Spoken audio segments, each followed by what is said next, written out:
Hello again and welcome to QEDTalks. It is KedHop again, once again as your host, and we have a new nerdling here to speak with today, Talking with Adam. And let's get into it. First of all, Adam, how about a little bit about yourself? Who is you? Who am I? Oh, that's an existential question right there. I know. Yeah. Well, my name's Adam. I do stream on Twitch sometimes, occasionally. What I actually do is I'm a software developer. Went to school for that, and that's my career. I do that 5 days a week. I live with my sister who has Down syndrome, and that's most of my life. I have a wonderful girlfriend named Bree who I've been with for 6 years. That's about me in a nutshell. Those are the things I do on a day-to-day basis. It pretty much goes from work to my PC to Jasmine to Bree to back to work. Nice. Yeah. Now, of course, aside from the whole streaming and the work thing and everything like that, RPGs have kind of, like role-playing games have kind of like taken over your life to a degree. A little bit. A little bit. That's a fair statement. Which I personally will admit partial fault for sure. Well, yeah, you were in the session, like you were a player in the first session I was ever in, and you were my second DM ever. So yeah, for sure. Yeah. So I know where you started with D&D, but a lot of people tend to have heard of the game before they actually started with it. How and when did you first hear about Dungeons and Dragons? Like even like just at a distance? At a distance, I heard about it in high school. So, like, I was kind of one of those. I was more of a burnout, like class skipper. I didn't do any extracurriculars. So, Dungeons and Dragons was like a club after school, and I just never signed up for it. But I always thought it was like interesting. But it wasn't like my group of people, my clique. You know, It was more like the theater kids, the drama geeks, like the math nerds, and I was more of like a burnout stoner type. Nerds. So your high school actually had like a D&D club?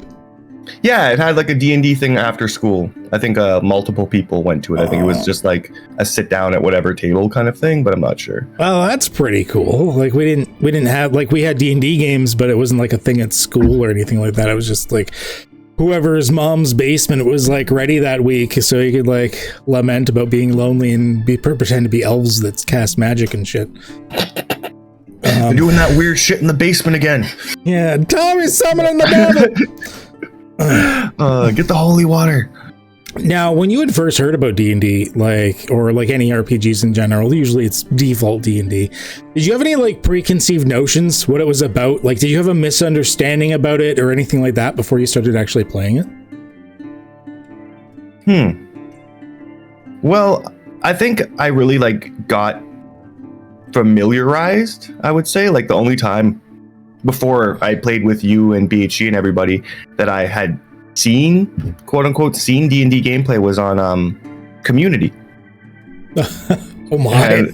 Yeah, so those 2 episodes, and I kind of like the one thing that I remember pointing out and being like, that's really, really interesting, was when Abed pulls out his big book of crap when he's like, oh, well, I want to go left, and he's like, well, I have a short thing about the world around you, and he pulls out this huge book, and it's like the idea of not just playing a board game, but like exploring a world. It was really interesting to me. And then like how they all were playing roles was also very interesting to me. So I think when I started getting into D&D and I heard people doing voices and getting into their characters and stuff, it was what I expected. Yeah, I think the world building is like definitely one of the big draws for me. I know there's a lot of DMs out there that are like, oh, don't do all this extra world building beforehand. Wait to do it till you're playing the game, with the players decide, stuff like that. But I'm like, but I like doing some of that prep. It's fun for me. It's not a chore. Yeah. And I say that about prepping games too, because everybody is like, oh, well, thank you for putting in as much work as you do to make these games. And I'm kind of like, I honestly enjoy making this world and doing this stuff. Like, yeah, it doesn't feel like work to me. But I guess the one thing that I was kind of not misled, but like misconceived was in that 2 episodes of Community, they don't really get into the rules at all. I was not expecting that amount of rules.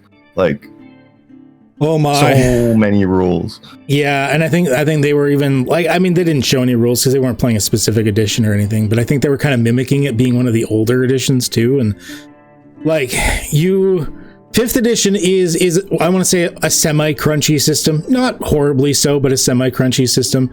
But I don't know if you've ever like looked into some of the previous editions or something, but not at all. It is 10 times more. 2nd and 3rd edition were 10 times more. Like so much so, just like especially I think 3rd edition was the worst. Just like the tables of things you needed to know.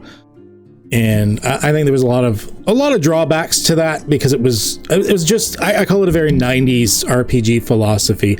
If you see the 90s design of RPGs versus like the design of RPGs in like more like modern day, very day and night.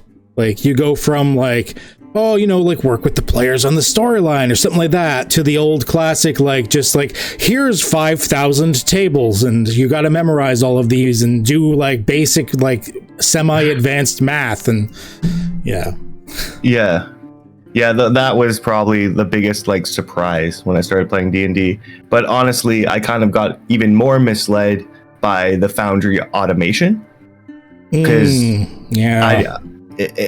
when it's on your screen and you're learning it like that, it feels a lot like a video game. Like the things on my sheet is what I can do. Like, no. This is just a representation of your character that exists. You should know their race. You should know their traits. You should know what you've taken and what those things do.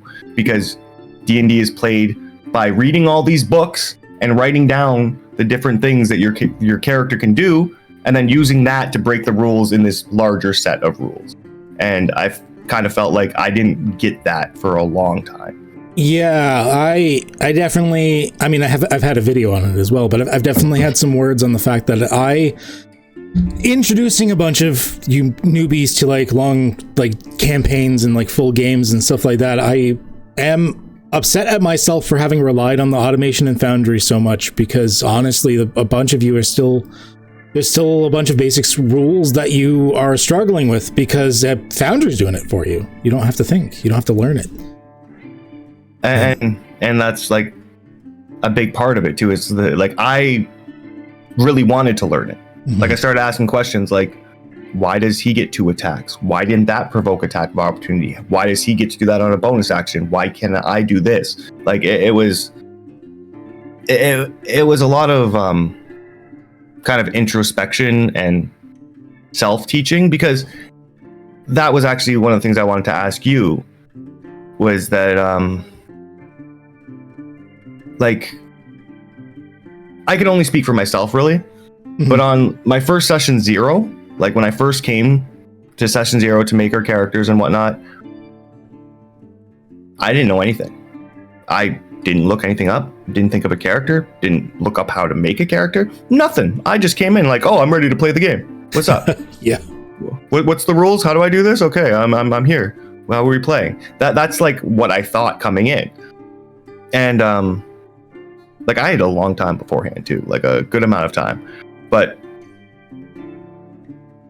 people seem kind of like unmotivated to learn, like that feeling of me just being like, it's a game, I show up and I play. Like, so how do you teach people this game? How did you teach me this game? Was there like some Jedi mind tricks you did that I didn't see? Or well, your case is special because you wanted to go extra. You went extra on it. I kind of broke my own rules on it, and once again, I'm kind of upset at myself the way I handled it with you guys, because I've run games specifically for new players and stuff before, and I always ran them differently, and I don't know with you guys why I didn't run it this way. But normally I run it like how you would structure a video game tutorial in some ways. For your first session, I normally would never have you guys go in character creation. Normally you would have pre-gens, because I want to feed you little bits of rules at a time. And then just like in a good video game tutorial, a good one, I would lead you through, like I would start probably in medias res, like in the middle of the action, and start with maybe a combat session. And then maybe we'd do exploration stuff. And then like I would slowly dribble out the rules for you session by session. which is what I've been doing for my Thursday game for Numenera. I don't know why I didn't do it for you guys on Sunday. I think it would have been a lot easier. And that's how I normally do it. Is if I can give it to you in little snippets, little bite pieces, I think that would have been better. But I was just so like gung ho, and I'm like, I'm just gonna like give you shit and let you play, and that didn't work for everybody. And I still think that there's a lot of people that like Kirby, as awesome as he is, and I had super amount of fun with him on the last session there. He really got into it. Hi, Kirby. I can still tell there's a lot of stuff he hasn't picked up yet. Like there's, especially like he likes to play like spellcasters, and there's a lot of things he's still kind of having to get through, and I don't blame him. That's one of the heavier aspects of D&D if you're getting into that. And like with Kirby, it's been a little slower, but again, you do see the progress that it's slower, but it's there when he's motivated for it. Yeah. Like I feel like the number one time, like at least me learning things is when I'm gonna join a new campaign. Because then I look up a bunch of things. I want to make the best character. I know that these last a couple months, so I want to make something good, and it kind of motivates me to. And you just wait. Crack open the books. I'm hoping you're going to be in the next couple of games on Sundays. That you stick with us, because over the next couple of games, it's going to be 2 entirely new systems. We're going to be running Kids on Brooms next, and then we're going to be doing a Cypher after that. So that's pretty cool. It's going to expand and blow up your brain even more. More rules. Lovely. Well, thankfully, there are different enough of systems you're not really going to get them confused with D&D. But at the same time, I find learning other systems will help you. Sometimes you steal things and like patch them into other systems, or just take concepts of like how they're run, and like maybe it just makes you a better GM just knowing multiple systems. I always suggest it. There's nothing wrong with D&D, but I always suggest trying out other systems because you can learn different play styles. You can learn different ways to run and or play things, and it's really cool. Yeah. Like the only other system I played was the Paranoia with you, and that was that was a lot of fun. And again, it's fun as its like own game. Yeah. Like it's different than D&D, but it's a lot of fun for different reasons. It is not a game you could ever run as a campaign. I don't think I've ever heard of anyone running like a long form Paranoia campaign. I just don't think that could be a thing. I couldn't see that happening either. And the rules, I mean, I literally used 4 versions of the rules in that session. But that's the point. It actually sort of suggests for you to do stuff like that because the players aren't supposed to know the rules. They aren't supposed to know how things work. So it's chaos. Yeah, it was a lot of chaos, and it was a lot of fun. Now, we've had different styles of games to a degree, but I find that our games tend to gravitate more towards a slapstick comedic style, stuff like that. Is that the style you prefer, or like have you been wanting to also try maybe a more serious style, or you just like, are you happy in it just being like light go lucky? I love playing the light D&D with my friends because we're light all the time anyway. So especially in the Monday game, I find there's very low expectations, there's very low pressure, because like I constantly say I'm only doing this to learn how to D&D better, so don't worry about anything really. It makes for a lot of like kind of comfortable role play, and a lot of like light, like again with the Sunday games, it's more just like we're having a conversation, we're talking to our buddies. But I do, because I got into D&D this year, like maybe early last year, but I've been into D&D less than a year, and I feel like I've missed out on the savage roll a new character every week, more huzzah, let's go and all talk, like, you know, like classic D&D. Classic D&D. Oh my, classic D&D. Yeah, because I started, and I'm still not sure if I had fun or not, but I started with 2nd edition D&D with the most brutal fucking GM ever. Like, if your character lived that week, it's probably because you bought him something or sucked him off in the parking lot or something. I saw a guy lose 7 characters in one session. Like that's the type of game we had. But I mean, I guess that was just kind of the time, because I mean, a lot of people getting into D&D now don't realize why it's different than some of the other modern RPGs, why it's so combat focused, despite the fact a lot of people are trying to make it more narrative focused. Is, remember, it started out with the wargaming community. It's based off of Chainmail and a few others, and it started out like it was literally just taking wargame nerds and being like, hey, let's play a single thing instead of a unit, and let's like make them roll for attacks and stuff. It's okay, cool. And that was the point of Dungeons and Dragons. I mean, in second edition, you literally gained experience by the gold you found. It wasn't necessarily the challenges. You did get experience from challenges too, but it was about the loot. Like that was why it was the formula. And yeah, it's a very different style. Thing that went off about that, it was mostly you'd start in a town and you'd hear about a dungeon, and your players would just assume to want to go to the dungeon to kill the monsters to get the stuff. Yeah. And you'd have to travel through the wilderness to get to the dungeon. You'd get the stuff, and then getting back was also a challenge. So like that was all it was. And like you said, people now are more into the character development and the social aspect of D&D. Yeah, it's so much more complicated, but I mean, I like it personally better. I didn't dislike it. Sometimes you just want to sit down and kill shit. Sometimes you just want to roll dice and see goblins explode.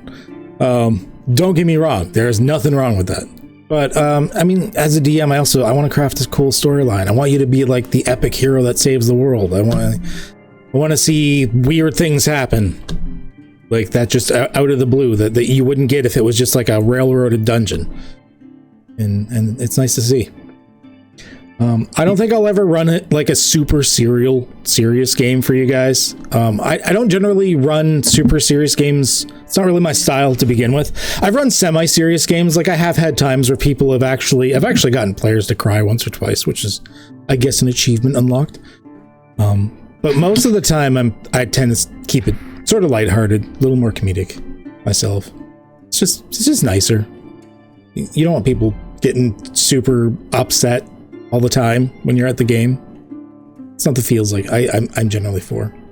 Yeah, especially like just the character death and whatnot. Like it has to be done a proper way. But again, reading through some of these older modules, like, well, not older modules, but modules that are older that are written for 5th edition now, it's a lot of that. Like you go to the dungeon because the dungeon's there to go to. Which book was it? Yawning Portal, probably. It was Yawning Portal. That's the one. It was it's White Plume Mountain. Mm-hmm. That story hook is literally just a guy stole people's weapons and put them in this cool, crazy dungeon because he wanted to make his cool dungeon more cool. And then these people are like, oh, can you go get our weapons back? And it's like,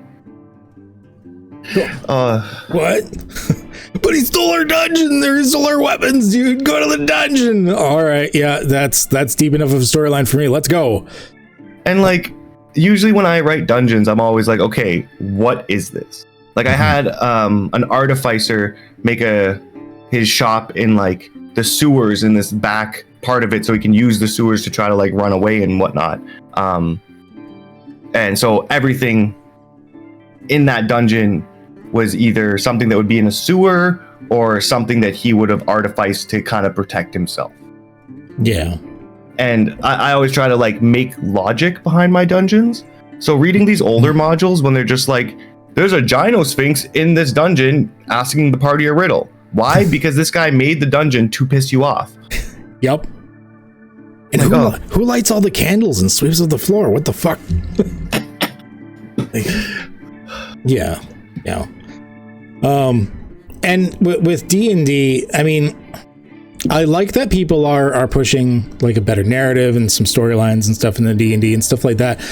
The problem is it's, as far as I'm concerned, not the right tool set. It's using the butter knife instead of a screwdriver for using on all the screws. D&D's rules are 99% combat. like, yes, there's people consider the 3 pillars social, exploration, combat, but D&D's rules are almost entirely on that one pillar. There's very few rules that are on the other pillars at all. Whereas there's other systems that do have rules that help support those other pillars. I mean, any role-playing game can be shoehorned into anything if you try hard enough. But it doesn't mean it's the right fit. Yeah, and that's part of the reason why I do want to play like that dungeon slug thing that we played, where the whole point was to just have a dungeon and you go in the dungeon and there's no role playing, was a lot of fun to me, because I honestly do like that part of D&D. I really like the crunchy combat. I like the various millions of rules and million of rule exceptions that you can pull off. That's honestly probably my most favorite part of D&D. But again, like you said, if you want to create a character that's going to have like a dynamic character arc of his personality and whatnot, D&D might not be the best for that. Yeah, I'm hoping I can sort of branch you guys out on that particular thing. Because yeah, D&D's like, as if I'm doing the thing like that roguelike, the dungeon slug thing that we did, which is like for anyone watching not wondering what the fuck's dungeon slug. It was like a roguelike, just dungeon crawl thing. Like he said, no RP, no nothing. It was just dungeon that week. And there was like random effects that would happen in the dungeon, so the GM had to be on his toes and stuff like that. It was super fun. It was a roguelike. I think D&D is my preferred system for that. Like, I think of the other systems that are my favorites right now, like Fate and Cypher, Tales from the Loop, stuff like that. None of those work as well for that setup. D&D is great for that. That's what its rules support. But if I want to have this like detailed, like whodunit murder mystery, maybe D&D is not the right rule set for that. Or low 100%. Fantasy. See, too many people try to shoehorn low fantasy in the D&D. The problem is D&D, you're basically superheroes starting at like level 3. Yeah. Like, and by level 10, you're insane. And by level 20, you literally are just a god. So before that, I someone on, I think it was Reddit, mentioned like, okay, you are a peasant and you are worried about a god smiting your town. What is different from that and a level 5 wizard with fireball smiting your entire town? He's a god to you. Level 5. Yeah. So you've really jumped into the deep end. I mean, my own game saturation has waxed and waned before, sometimes multiple a week, sometimes going months before I see like a session. So how do you feel about the fact that you are in so very many right now?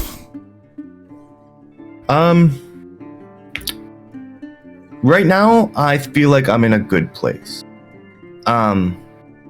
Because what had happened was I was running a homebrew sandbox game for a couple really close friends.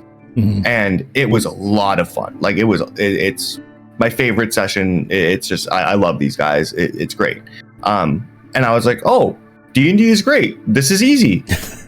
I'm going to do this for another group of people that, like, you know, I'm just going to pick people. I got Noli and a few others in there. And it wasn't nearly as fun. It was a lot less fun.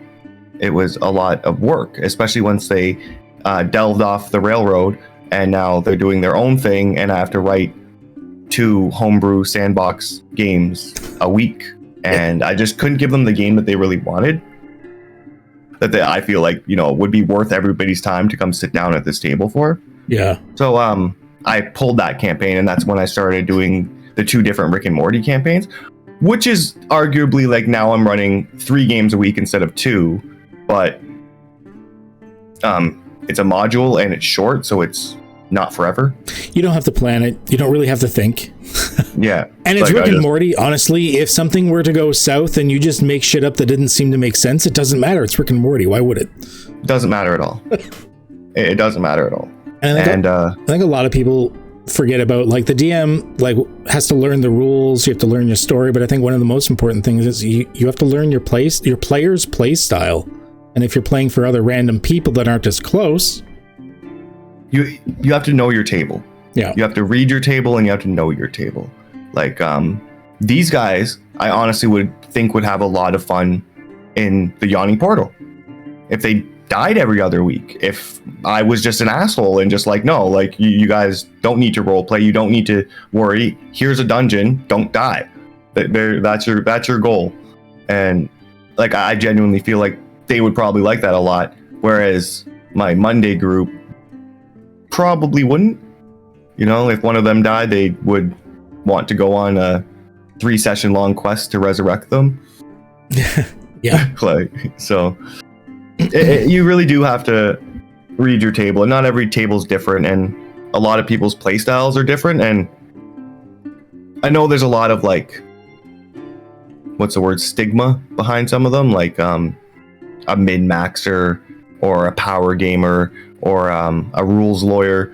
But I honestly find everybody's playstyle amazing.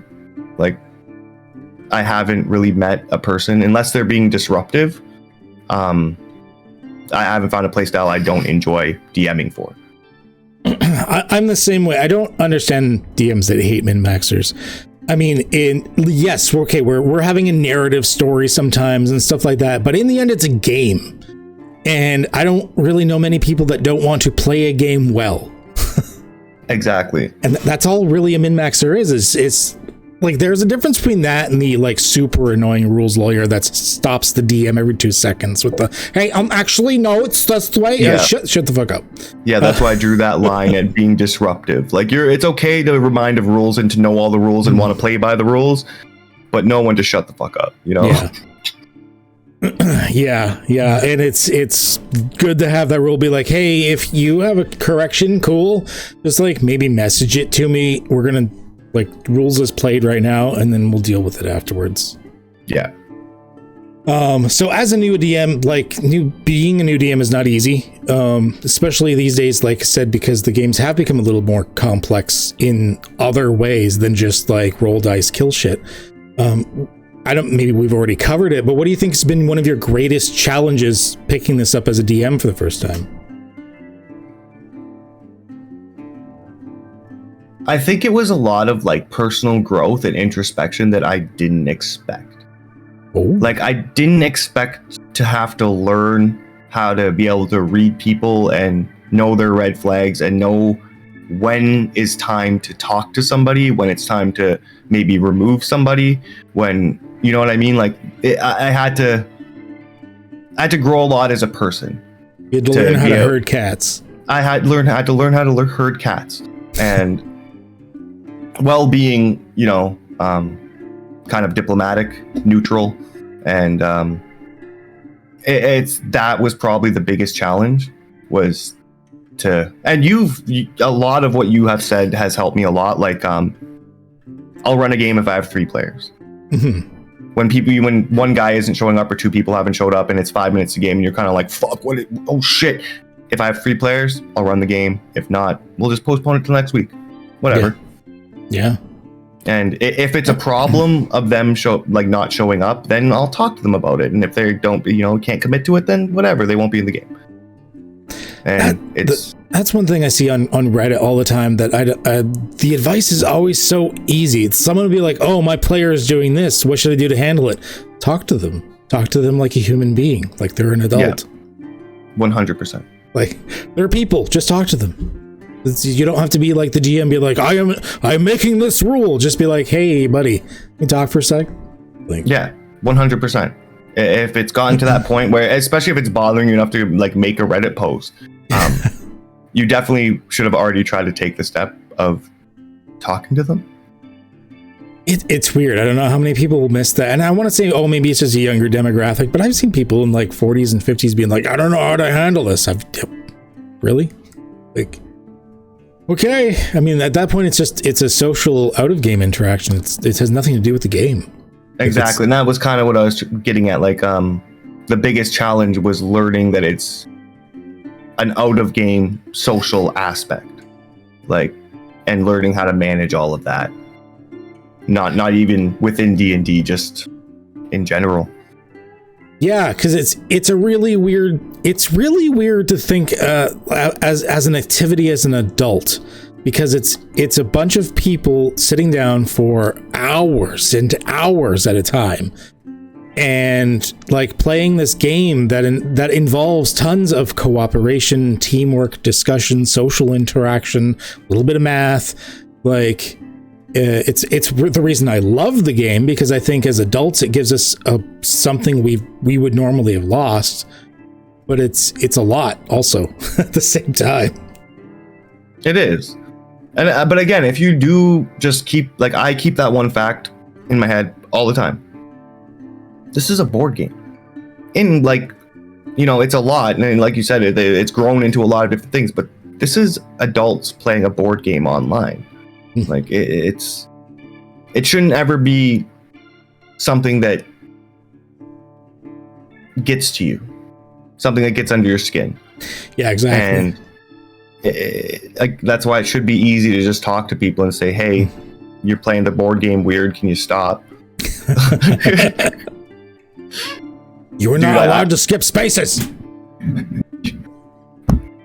Yeah, like, no, you rolled a 5. You moved your guy 6 spaces, dude. Like, come on. I fucking grandma cheating at Monopoly. Yeah. I've always been very big on the whole, like, it is just a game. Now, then of course you have to separate if the problem is a game problem, if the problem is just someone being a dick to the entire group. In which case, that's not a game problem. That's just a problem with the group. And that's the thing too, is as the DM, you have to try to read that. Like, are you doing this in character? Are you just being a dick, or is that your character being a dick? And that's why I think, like, playing with your close friends really helps a lot, because you know, like, one of the most fun role-playing things I've ever done. But that Rick and Morty game with Bad Hair Gaming, I was playing Meatface, this big barbarian guy, and then there was Jerry the Wizard, who is played by Buddha.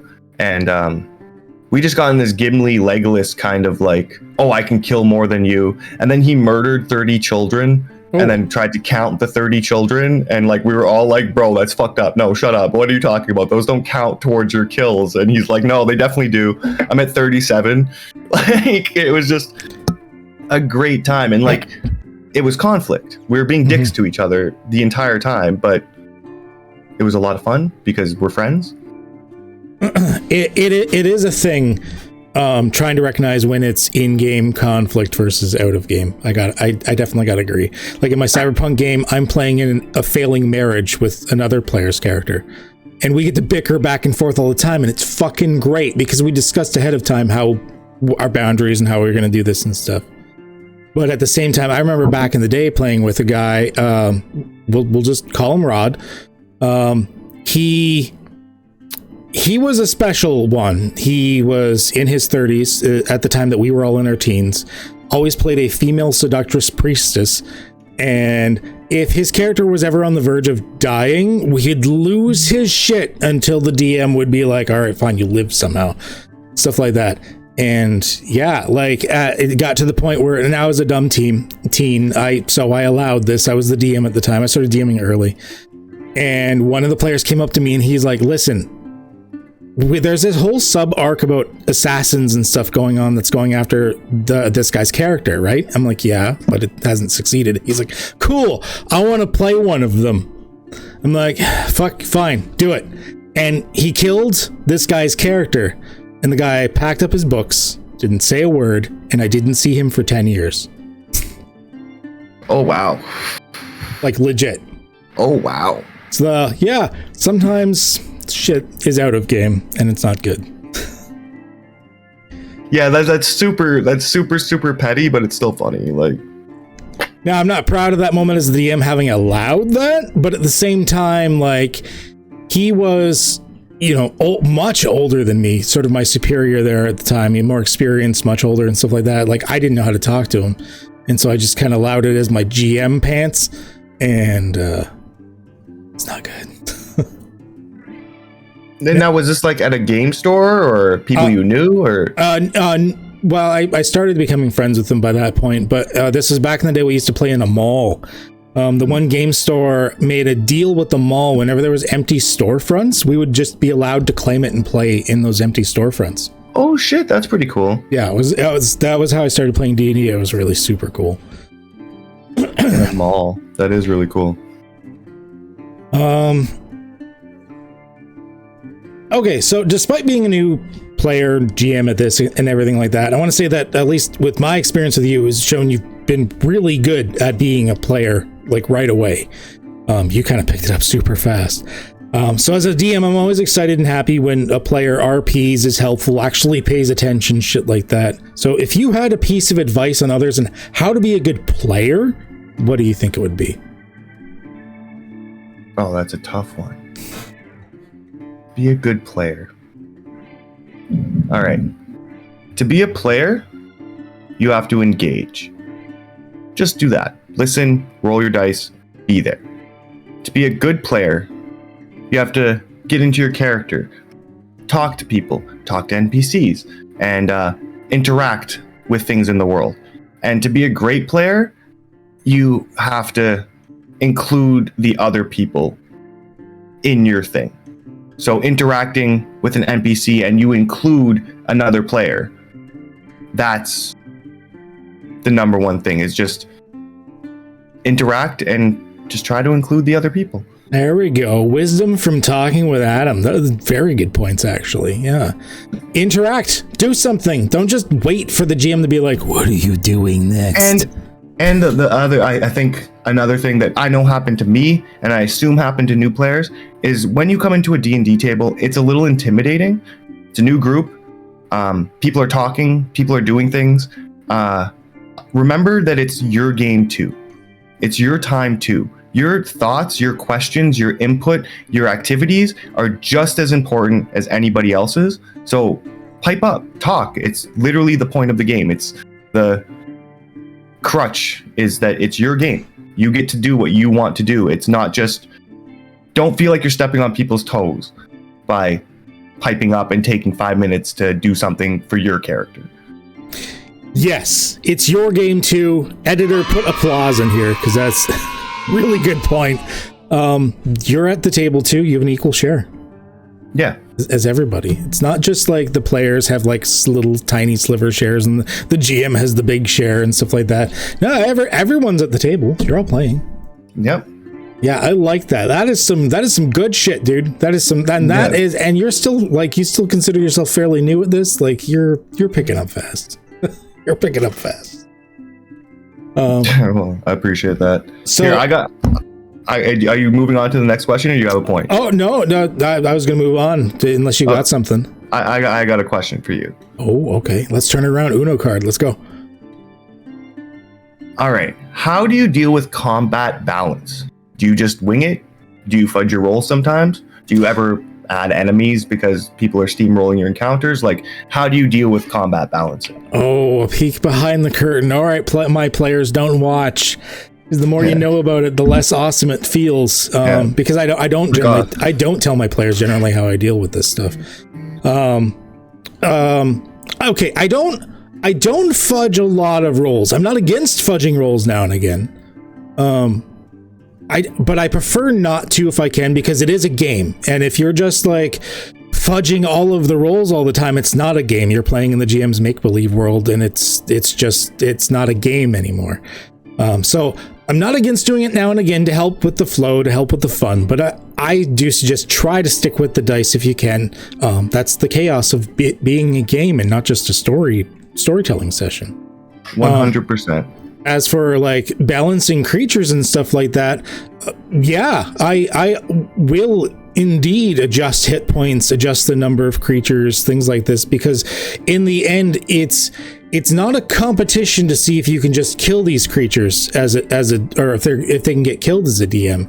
You're trying to plan an encounter that's fun, and players having this different levels of difficulty will make it fun. Sometimes you give them the gravy encounter and it's just like a couple of goblins, they kick their ass and you're like, whoa, we're so powerful. And then in the next one, you bring in a couple of like big ass golems, and if they start to hit them pretty hard, be like, all right, cool, that was stage 1 of their hit points. And I mean, especially if the players don't know you're doing it, it's all about the balance of the play at that time. Your only goal as the DM is to make sure they have fun. It's not for them to win. It's not for you to win. It's for them to have fun. That is all you're there for. So I'll adjust things. Yeah. Yeah. I agree with the sentiment of like, for the sake of fun, especially like, yeah, boss fight isn't super fun if they steamroll it right away. So adding a couple extra hit points and whatnot, not super awful. Now, but even then, I won't always do that, because if players have showed ingenuity, like they like planned for this boss encounter and they did research and they figured out what they needed to do and stuff like this, I'm not going to beef up the boss. I'm going to be like, you just worked your ass off to make this boss easy. I'm giving you that gift. Exactly. Because again, that's fun. Yeah. Having your actions have consequences. You worked really hard to make the boss easier and the boss was easier. That's like the definition of fun in D&D. Exactly.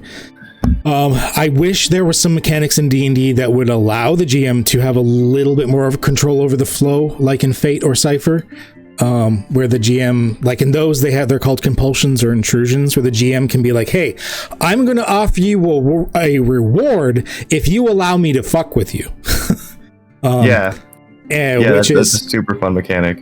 Which is I've kind of started implementing like stuff like that in D&D, but it's not as solid because you kind of have to house rule it, homebrew it. But it's still something you can do to help control the flow. One thing I have done in past campaigns, I haven't done in a little while because I haven't had any long form campaigns, and that's when I usually use it. But I came up with a thing called Tims. Which is, this is my scene. Every player got 1 Tim's point in the campaign. That's it. Unless they did something really, really to impress me, then they get another one. But basically is, at some point in this game, the player can like hold up their chip or whatever I gave them to represent the Tims and be like, this is my scene. I'm going to narrate how it concludes. No rolls are done. And unless it's like a major boss fight or something, in which case you'd be like, no, you can't use that right now. But if it's like any other situation, then they get one time in the campaign where they're like, I'm the DM now look at me. And I like doing stuff like that too. That's pretty interesting, actually. I like the idea, because like I really like inspiration in D&D, because you're just like, here's a gift, you did a cool thing, I appreciated it, here you go. And it would be nice if there was a couple more tools. Like what's the opposite of inspiration? Whatever I'm getting right now is I can't think of the word. De-inspiration. I don't know, but just certain things. No, but I completely agree with the first point that you made too, that it is a game. And sometimes the players are going to roll 320s in a row, and sometimes the monsters are going to roll 320s in a row. And I even go to the point of playing monsters how they would be played, because a lot of the times, like okay, the one good example is a player went down beside 3 zombies. Now there's 6 other players there that the zombies can go attack, but the zombies wouldn't do that. No, they would go after the downed person. They're trying to eat them. That makes sense, right? It means they're going to die instantly, because that's going to be like 2 failed death saves each attack. But yeah, but if right now I take the zombies and I make them go attack another player, they're going to know that I saved his life on the DM's whim. Yeah, and you got to have that threat. You got to have a little bit of a threat there. Exactly. And the threat shouldn't be from the DM's whims. So like when you show that like, I'm doing this because I want to, I don't want you to die, so I'm saving you, you're kind of telling the players, if you do die, it's because I wanted you to.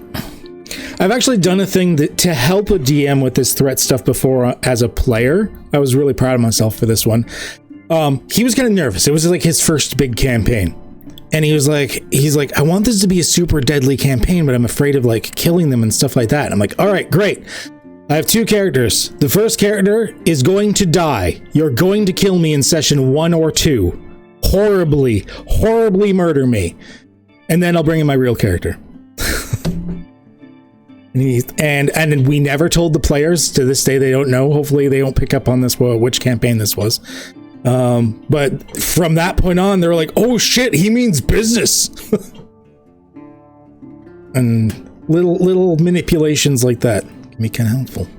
Did anybody else die? We did have other deaths eventually. I think we had at least one other death, maybe 2 eventually. Oh. But we could definitely see that they launched into the play style that the GM wanted as soon as they realized how deadly it was going to be. They're like, oh shit, this is real. And from that point on, they weren't just busting doors down and like jumping in. They were like, oh, okay, listening for sounds. Is there anything there? Looking for traps. Like, yeah. Yeah, started like taking things slower and taking it seriously, like you said. Mm-hmm. Is the equivalent of like first day in prison, go up and punch the one guy in the face and be like, that's me, I'm tough. Like, you just like punch the players in the face, be like, this game is tough. Yeah, just let them know. Now, you have played basically almost exclusively on the internet so far. You haven't really experienced playing at an actual table yet, right? No, I've never played at a table. So, let's see here. So you've played with a lot of people that you aren't as familiar with in real life as some of your close friends, people in other countries, even think about things rather differently. So we kind of touched on this already, but like, how do you feel as a DM when you have this like mismatch of people? Sometimes it's a beautiful thing. Sometimes it's like people mesh really well, and it's just great to see all these people getting together and bonding. But it's also sometimes the opposite, right? People don't know each other. People aren't going to talk. Like I said, my other campaign that wasn't my close group of friends kind of fell apart because we had 2 really good players who were also experienced and friends in real life. Mm. And the one had to leave and the other one left shortly after. And after that, it started going downhill because they were kind of the ones who were bonding everybody and keeping everybody together. And now it just seemed like a bunch of kind of like wallflowers, everybody waiting for the other person to ask them to dance. Yeah, that's real tough if you don't have at least one player to sort of be like, look at me, I'm doing stuff. Yeah, exactly. Every campaign needs that one player. Every campaign needs a bard. Yeah, you know? Yeah, exactly. And as the player that's usually like that, I got to say there is still a compulsion to fight to do it too much too. Like, 100%. I have sticky notes when I'm in player to remind myself: 1, I'm not the DM. Shut up. 2, don't hog the spotlight. Like hug people in the spotlight. Come here. Exactly. And that's what I kind of said before is what makes a great player. Like, you can be the best at a French accent and you can interact really, really well and like listen to everything and know all the world lore, but you'll still just be a good player until you include the other players in your shit, in your shenanigans, in your role play. And like, that was actually one of the questions I have written down here is like, how do you deal with the spotlight as a DM? Do you throw it around and share it? Do you let players claim it as they want? Do you force it on one person, or like you read the room? How do you deal with the spotlight? Most of the time it's read the room, but there's one trick that I had picked up over time that I find is really, really important is mention people not in the spotlight while the spotlight is on somebody. So say like player A is talking to the guards and it's just player A, so the spotlight is on them, everyone else is sort of in the shadows, but doesn't mean you can't include them in some ways. Be like, the guard looks suspiciously at the shadows in the direction of player B, but doesn't seem to notice anything, so it's fine. Just mentioning their name suddenly makes player B go, wait, what? Oh yeah, I'm here. I exist. I'm in the thing. So even if they're not in the spotlight, it doesn't mean they aren't in the afterglow of the spotlight. Like, they aren't like somewhere there. Just try to remind everybody they exist, even when you're not focusing on them, I say. 100%. Now, yeah. Go ahead. No, go ahead. No, you. Oh, it's Canadian off here. I was just saying it's we're approaching the 50-minute mark, so I was figuring we'll get to a couple of like the rando people questions. See if we can figure some things out. I've only like loosely perused these questions, so I don't even know. I haven't even had the time to think about them. So we're gonna see if we can figure out some answers here. All right, we got this. Let's hit a random one here.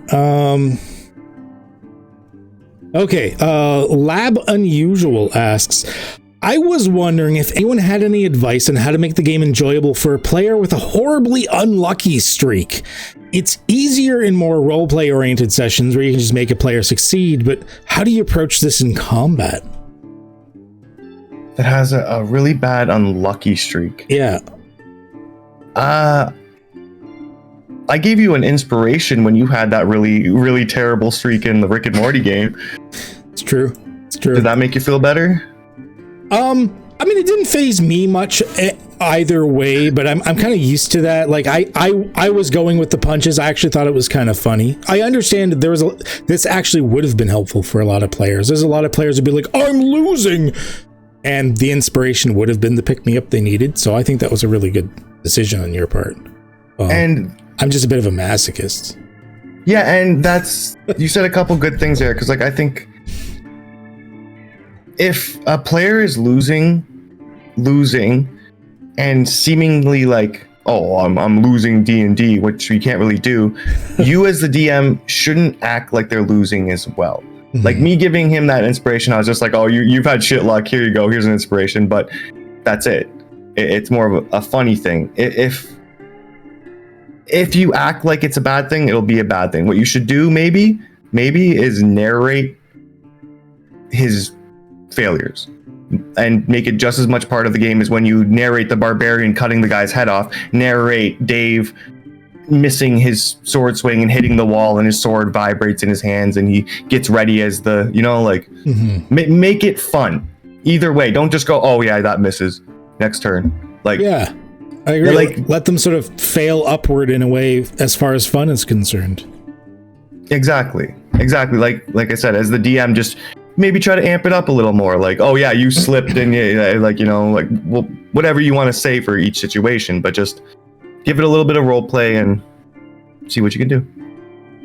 Yeah, that's probably the best advice. I mean, you got to take it on a case-by-case basis on how you would handle it. But yeah, just don't make them feel like Adam said, don't make them feel like they're losing, because you're at the table, you're having fun. Everyone's already won. Just give them something fun to do with the loss. Once again, I hate to keep harping on this, but in so many other systems, they reward loss like this because that's incurring drama, incurring complications is where the fun happens. So yeah, that's probably just follow his answers. He gave good ones. That's all I can say. It's a hard question, but yeah. All right, let's go with, let's just hit the next guy. Go with Labrador Disciplinarian. Says, my group claims they like classic puzzles in their games, but whenever I give them puzzles to figure out, they get frustrated and just ask for a roll to bypass them. Is there a better way I could be presenting them with the puzzles? So I've got ideas on this, but let you go first. I want to see what you think. Tell them to get a bard and tell them to learn knock. No, it's kind of funny because my group gets a little frustrated with puzzles too, and how I responded to it was I had a wizard show up at their camp up in a tree and just was like an insane wizard and was just like, oh, I heard this group really likes riddles, so I'm going to give you the hardest riddle you've ever heard, and if you get it, I'm going to give you this. And he held up a headband of intellect, which they really, really want. And then he just sat in the tree and kind of like made fun of them for not liking riddles. And so I'm not sure how to get people actually excited about riddles. I would say maybe like set a timer. Mm-hmm. But I don't usually let people roll for the answer, but I have once. I handle, so the way I think about it is this. I do it one of two ways. Either I use the rules of 5 or rules of 10, which is, can a 5-year-old figure out in 5 minutes or a 10-year-old figure out in 10 minutes? Then maybe your players might get it. Or I look at it this way. So you want them to figure out the puzzle, or it's the same thing as an intense role-playing situation. Like you might be like, role play it out. But the thing is, not everyone's good at those. Like when they're lifting a heavy boulder to block a door, you're not making them do it in real life. You're making them roll for it. So why can't the same be true for a mental task? What if they're just not feeling it and not able to do those mental tasks that night? Why can't they just roll for it the same way they would with holding that door shut? To me, it's sometimes, I mean, it's nice to role play it out when you can. It's nice to do the puzzles when you can. And there have been some puzzles I've super enjoyed. I've had GMs literally give me homework I've taken home like over the week and like figured out like actual like ciphers and stuff like that. And I don't mean it as the game, I mean like actual like ciphers. And it was super fun to do. But at the same time, sometimes you're just not up for it that day. And you just be like, hey, I just want to be like that strength check. Can I just make a brain check? That's actually a really good point, especially because D&D uses puzzles to like block your path. Mm-hmm. Your next place to go, you have to answer this puzzle. That's why I let you roll for it, because I don't want to sit here while you guys are frustrated for another 10 minutes until you figure it out. Like, let's just roll and get on with it. And damn it, ray gun is 2 words. It is. You are right. But I think if you draw back to the first thing I said about the wizard in the camp, what's really good about that encounter is you can walk away. You can even maybe try to kill the wizard for the headband. Oh, yeah. There's a lot of things you can do here. It's not just the door is blocked and you have to answer this riddle or you're stupid and you'll never get on with the game and you'll just be here level 3 forever. It just maybe take your riddles and put them not on the main path and make them guarding loot or something cool. That is a very important point. I never want to, a riddle, a lock, a trap. If one of these things is in your main path they need to bypass, you're gonna have a bad day. I don't know how many times have you heard of entire RPG groups being stopped by a door? Like, yeah, right. Biggest foe in D&D, a door. It's pretty bad. It's pretty bad. So yeah, I mean, riddles, I will definitely push them trying to solve the riddle versus just roll for it. Of course. If it's to the side, if it's just for an extra bonus, and I think like anything, like you've mentioned in the past, a lot of it is know your table, know your players. If you have a group of people that don't like that pillar, and you run a shit ton of riddles, then you're not doing a good job. Yep.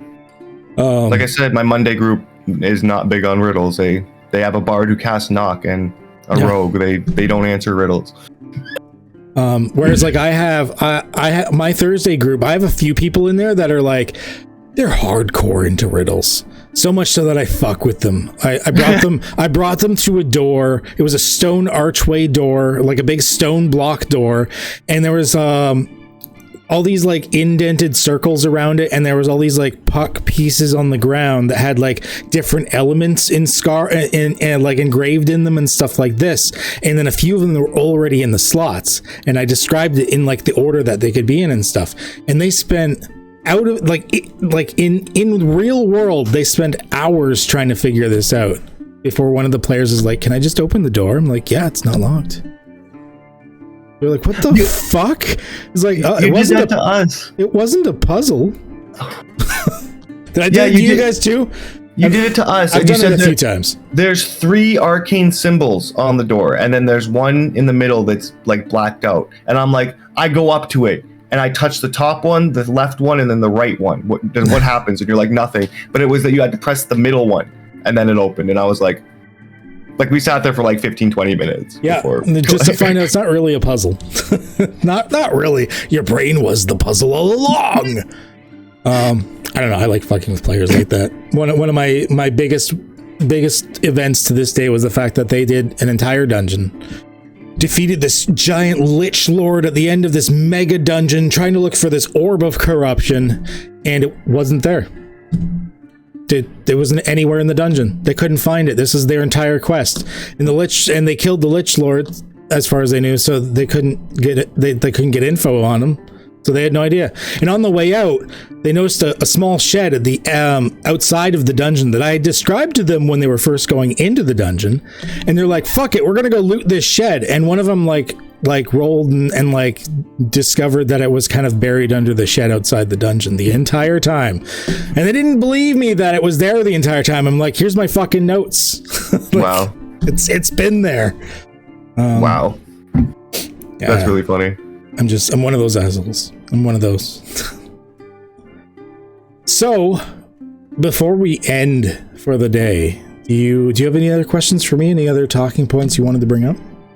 No, that we covered a lot. It was a really good conversation. I appreciate you having me. And yeah, I think you made a lot of great points about a lot of things. You as well. Like I said, you've picked this up really fucking fast. I'm all threatened now. Toxic masculinity is on super high. No, I'm glad it's picked up so much in the community.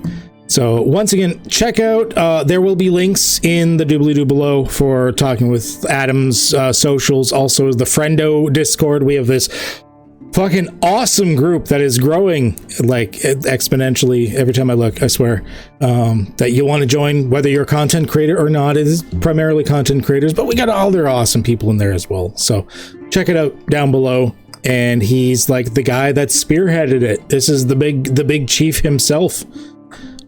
He's the one that commands respect. He doesn't get it, but he commands it anyways. And all that good stuff. Thank you again for the conversation. Thank you for coming out, Adam. Thank you for having me. It was absolutely fantastic. And as always, stay healthy, stay safe, and have a good one.